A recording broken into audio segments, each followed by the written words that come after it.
What's up, everybody? Welcome to Closing Out the Week. I'm your host, as always, Mark Alvarado, and we got some stories to talk about. But first, let me ask you, how's your week been? Has it been stressful? Has it been actually pretty chill? Mine's been kind of stressful. I helped my dad build a fence for most of this week. And then I have to attend a funeral tomorrow down in Southern California. So it's been rather stressful for me, but I hope it's been good for you. There's been some developments regarding COVID that I want to talk about. So let's just jump into that. Get you caught up in case you haven't caught yourself up already. There's a new report that says schools should try to reopen in person for elementary school students. What do you think about that? Well, let me tell you some facts real quick. They just want to open up, basically. What they're trying to say is that they want to open schools for kindergartners and first graders and special needs students. So students that have a really, really, really tough time learning digitally because they need in-person simulation in order to be engaged. They also want to make it very accessible to, of course, wash your hands. They want staff to wear face masks at all times. And they're thinking of also breaking up class sizes in order to, keep the distance. But it's tough. It's difficult because, I mean, how are you supposed to keep little kids away from each other? I mean, that's how they interact. They get up very close and personal with each other. They roughhouse and stuff. So how can you stop kids from doing that? That's going to put a lot of pressure on teachers and educators.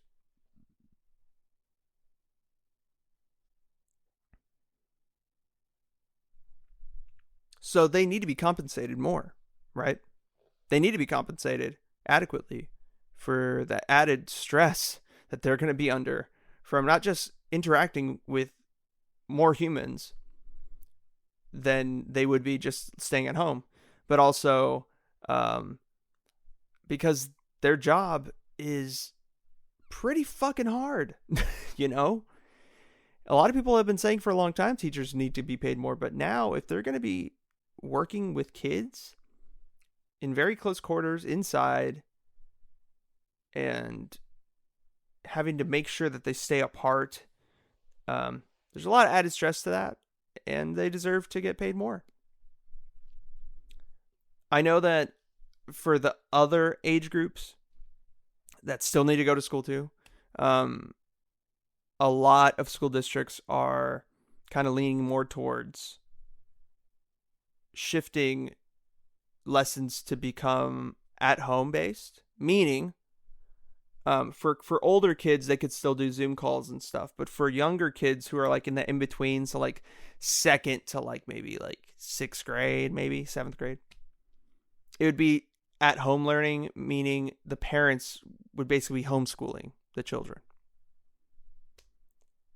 Those are the only two possibilities I see working at this point. Just because if you reopen everything, obviously that's bad. But if you close everything off, those special needs students, first and kindergarten grades would be hurt the most too, because they need engagement. They need physical, in-person engagement. It's basically what this article is saying. But we'll see what happens. Of course, how schools can reopen depends on each state, each county, each district, there's so much bureaucracy that goes into decision makings and what each district can or cannot do. So we'll see, but I'll definitely keep you guys updated on this story as more details come about. Next story is coming from, I guess it's not down under. I wouldn't say this is down under. I mean, maybe it is. It's Oceania, so I don't know. New Zealand. They've had 0 new cases. At one point for 24 days straight. Now they have 2 new cases. Wah, wah, wah. But compared to us, that's fucking awesome, right? How did they get to that point? Well, I'll tell you. It was a wee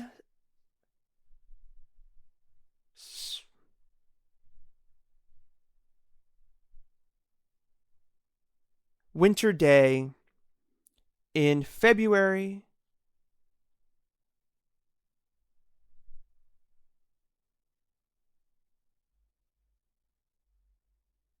It was a wee winter morning on February 2nd in New Zealand, and news broke that a man from the Philippines became the first person outside of China to die of COVID-19. The next day, what did New Zealand do? Did they pretend that the distance between the Philippines and New Zealand would protect them? Much like America and Europe thought, Asia's a faraway place. We don't need to do anything. That's their problem, right? Did they do that? No, actually. The next day,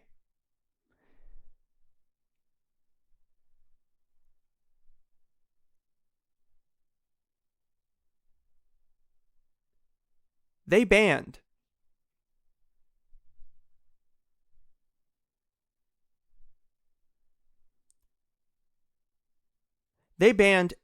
any foreigner coming from China. They banned them from the country. Couldn't come in. From China, specifically. And any New Zealand citizen coming back from China had to be quarantined for 14 days. Right? Then they slowly started banning other countries as things got worse. And to this day, they're still pretty strict on movement in and out of the country, as every country is nowadays. But they got a very, very far head start. When did we start quarantining, and when did we do all that? Do you remember? It feels so long ago, right? That was like back when Tiger King was a thing, right? That was like mid to late March. So a whole month and a half before we took it seriously, New Zealand took it seriously. Timing is everything, folks. If there's anything I've learned in my 23 years on this earth, it is timing is everything. And most of the time, you're gonna not be blessed with the foresight to act accordingly. But when you're a world leader, you gotta play it safe. It's like what we're seeing now in California. Cases are spiking through the fucking roof. Why? Because for a lot of reasons. One, people aren't wearing fucking masks. Two, we wanted to reopen things before it was ready. We saw the curve just flatten for a second. Instead of going down, we saw it flatten. And we thought, oh, cool, we can reopen stuff now. So we started reopening, and it just went back up. Now we're way worse than before. New Zealand didn't do that. They're very strict on it. And also, people trust their government there. That's a big part to play. It's the same with Sweden. In Sweden, they trust their government enough. That's why Sweden never instilled any restrictions internally. They just suggested, please wear a mask, please distance yourself. And yeah, they have a lot more cases than New Zealand. But at the same time, they have a lot less than here. So, yeah, that's that story. I just wanted to let you know on how New Zealand did it, a country with almost 5 million people. And the final story for today is kind of, it's more of like a debunking something. I've been seeing this theory around the internet, basically claiming that Wayfair, the online furniture store, I believe they have some brick and mortar locations too, but I know they predominantly sell things online, that Wayfair is tied in to child trafficking, child sex trafficking. Dun, dun, dun. But I'm sorry to tell you guys, it's not true. It's false. At least currently, there's nothing to back up these claims. On the surface, it sounds right. On the surface, it's like, oh my God, it's true. But if you really look into it a little bit more, there's really nothing there. And let me tell you why. Let me start here. So it all started because on Wayfair's website, there's a lot of not a lot, but there's some listings of curtains, right? Let's just use curtains as an example. There's a set of red curtains, 2 sets of red curtains, 2 listings. Exactly the same picture. They look exactly the same. One is $9.99, and the next one is $99,999. What gives, right? It makes you wonder, why is one price so much higher than the other? Well, people think it's because the listings with the bigger prices, you're actually buying a child, right?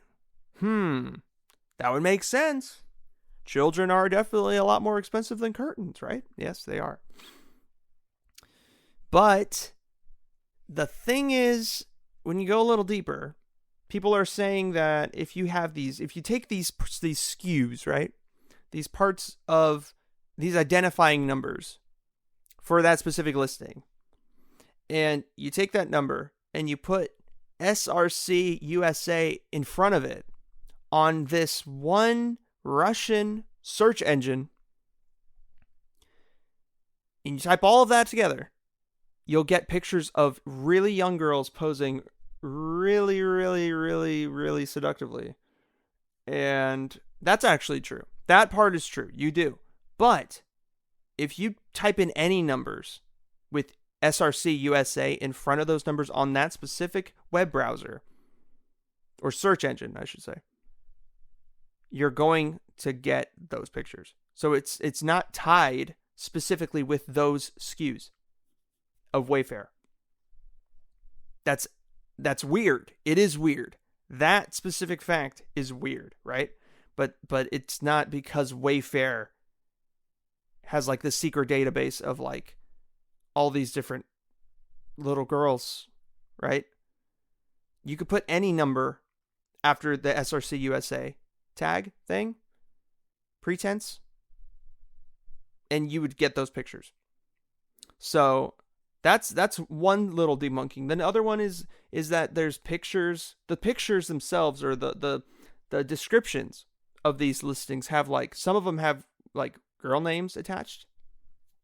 So like for one 5-shelf storage unit, there was like Annabelle was before that storage unit, the name Annabelle. And a lot of people thought it was in terms of, or in relation to Annabelle Wilson, who had gone missing in Kansas. But, you know, when you really think about it, there's 400,000 missing juveniles in the United States. 400,000. So, of course, if you took any female's name and you put it in front of that, you're most likely going to find a child who is missing with that specific name in the United States, which is really sad. That is sad. That's not right, but there's nothing to support that Wayfair has Annabelle Wilson, you know, that they kidnapped her, or that they're working with people who have her. That's a very, very, very, very large conclusion to jump to. And then there's another name, Aliva. That name was found on another description, and people thought it was in relation to Olivia Navarro, who is an autistic child who went missing at the age of 3 in 2013. But she actually, unfortunately, was found deceased shortly after she was missing. So it couldn't be. It can't be her. Now, no one's disputing that these things are weird.